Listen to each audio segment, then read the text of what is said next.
All right, hey everyone, how's it going? This is a response to the previous video that I made where I shared with you one piece of advice that changed my photography career. That advice was to find something outside of photography that you're passionate about and point your camera towards that. That's how you find your genre or your niche. I think that the big confusion here is that I was really talking to those who want to make photography a career and not so much to those who just want to keep it solely as a hobby. You know, finding a niche is really important for both, but it's really important if you want to make money as a photographer. However, even for those who want to make it a profession, there are 3 common fears brought up pretty much every time I give this advice. In that video, I even got these same fears in the comment section. And for the most part, I feel these fears myself all the time. The first fear, and probably the most common one, again, I'm just pulling from the comment section, but basically the person said, outside of photography, there's nothing I'm really interested in. And again, this is really the most common response, I think, because you spend so much time and effort just learning the basics of photography. At the end, a lot of people are like, now what? It's tough because there's not a lot of direction that I can give you. It's kind of a personal discovery that you have to make on your own. I'll just pull from my own life and maybe it'll help you out. I'm a big golfer. The Cheapo golf course was my ad hoc babysitter from like kindergarten on. But I've always loved getting out there. I love nature, the course design. It might take some practice, but I bet I can make some pretty epic images because of that love and respect that I have for the game. I love food for a different reason. I was a latchkey kid. My mom worked late, so I grew up on frozen dinners, Hot Pockets, and microwave junk. Stuff that I could cook myself. But when I would go over to friends' houses or family members for the holidays and have real food, and I think it's because of that I grew fascinated with food, and I've wanted to be part of the food industry, ever since. And I worked as a cook, a server, I was slinging coffee for about 10 years before even picking up a camera. Sometimes I think people are scared because they've never seen it done before. I always like to bring up Jimmy Chin, the outdoor athlete, and Peter Hurley, which you probably know, both professionals and passionate about their individual genres before picking up a camera. And now both are amazing photographers in their genres. Now, the second comment, and probably one of the most common responses or fears that I get to this advice is, what I want to do or what I'm interested in doesn't have any paying clients, so I have to photograph something that brings in the money, right? Well, I find this a little bit hard to believe. Pretty much every hobby or interest or sport or activity has, corresponding products and publications that support it.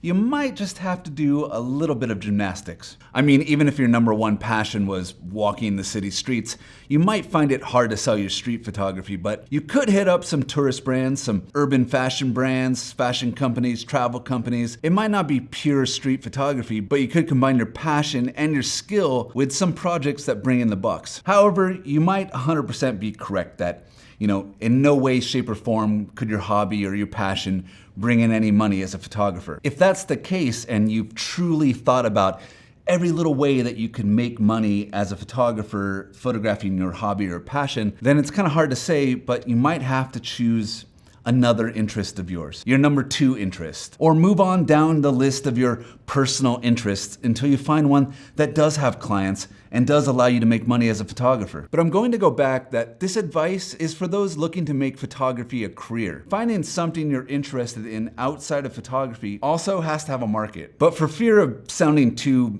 woo-woo starving artist on you, I think you have to be really honest with yourself and pick a passion of yours that also makes viable business sense. In my last video, I said, find your niche, and then find all of the clients and other photographers in your niche. Study the type of photographs they make and purchase, and then go photograph the hell out of it. You have to do that research. And if while you're doing that research, you find there is nothing, there is no market, you might want to pick another hobby or interest of yours to point that camera towards. But to wrap this fear up, I can't remember who said this, but it's kind of stuck with me ever since I've heard it. And it's, you're either a rich photographer who doesn't care about making money, or you're a poor photographer who doesn't care about making money. Your passion for the subject and bringing that subject to light with your own voice should be strong enough that money is not the focus. There are a lot more careers that pay better than photography. Focus on creating value. The third fear, and probably the one that just plagues us to our core, is this. There's already established photographers. They have all of the clients. Is there any room for me? That's a very valid fear. And it's one that I feel almost every day. Every time I look at another person's work or look for inspiration, I am completely bombarded with photographers better than me. I'm just always trying to tell myself, like, look, there's always gonna be better photographers than you. Stop worrying about it. Stop stressing. Stop with the anxiety and just, build my portfolio. Focus on the clients that are gonna buy my images. There's one thing that I'm always trying to get out of my mind. That's this thought that I'm directly competing with other photographers. There's no real direct competition. Photographers rarely have similar portfolios, not even close, especially to a well-trained eye of an art director or a client. And if you are similar to another photographer, work fast to make your work different. Otherwise, you're competing for price, and that's a race to the bottom. And on top of that, one photographer might do a job for a client, and then you'll work for the same client and do a completely different project. Photographers are picked because they have a unique style, and the client, sees that and they think it'll fit an idea that they want to create. Next week, they might want to create something completely different. Photographers I know, myself included, have very few repeat clients compared to the one-off jobs. At least in the freelance world that I'm in, we don't have all of the clients. If a job comes up, we're all bidding for it. New photographers, old photographers, we're all in the same boat. But the decision never comes down to the quality of work. If you're in the bid, most likely you have amazing work to begin with. Sometimes it comes down to price, but mostly it just has to do with style. The style that they need for that project. And if you don't have that style, you weren't really competing to begin with. It's really hard to tell you to not be passionate about the camera. However, I can tell you what the outcome will be if you don't find something outside of photography to be passionate about. You'll end up photographing weddings, which could be the best or worst decision ever. And I know I just upset a ton of people, but hear me out. I could have put any genre in there. What I mean by this is, if you don't find a genre that you care about that's unique to you, you'll pick a genre because you think it'll pay the bills and keep a camera in your hand. You'll pick it because you think it's easy. It's not, but you'll think it is. A lot of people are really passionate about weddings. It's a huge industry with lots of different passionate people. But every genre, wedding photography is a big one for this, but so is my genre. But every genre is oversaturated with people who just want to be photographers. They want to do something with a camera. They don't care what it is, just as long as it keeps a camera in their hands. That was me for 10 years. That's what that video was about, before I narrowed down my niche to something that was truly personal to me. That's still me sometimes, but that's what it is. The spirit of my original video and finding a passion outside of photography to point your camera to is that it makes picking a genre easy, almost obvious. Like, I love food. I love the culture around food. So of course I'm a food photographer. Before, none of the other adjectives that came before photographer meant anything to me. I was never an advertisement photographer or a nature or time-lapse photographer or a street photographer. And if I was photographing weddings, I wouldn't be a wedding photographer either. I would just be a photographer. But because of my connection with the food industry, my passion for good food and cooking, in food photography, I know I'm in the right place. And if you find a genre that speaks to you, you'll love what you do. And you know how the saying goes, if you love what you do, you'll never have to work a day in your life. Okay, so this is what I was working on today, a cool little stop motion with the Starburst candy. Like I said before, I'm building a new, more commercial portfolio, and I made the stop motion to go side by side with that previous stop motion from the other video. It was 4 images in total, 1 for each color.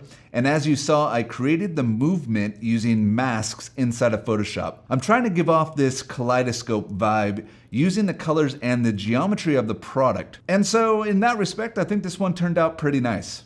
I think it's really important to understand that there's not one idea of what a photographer is.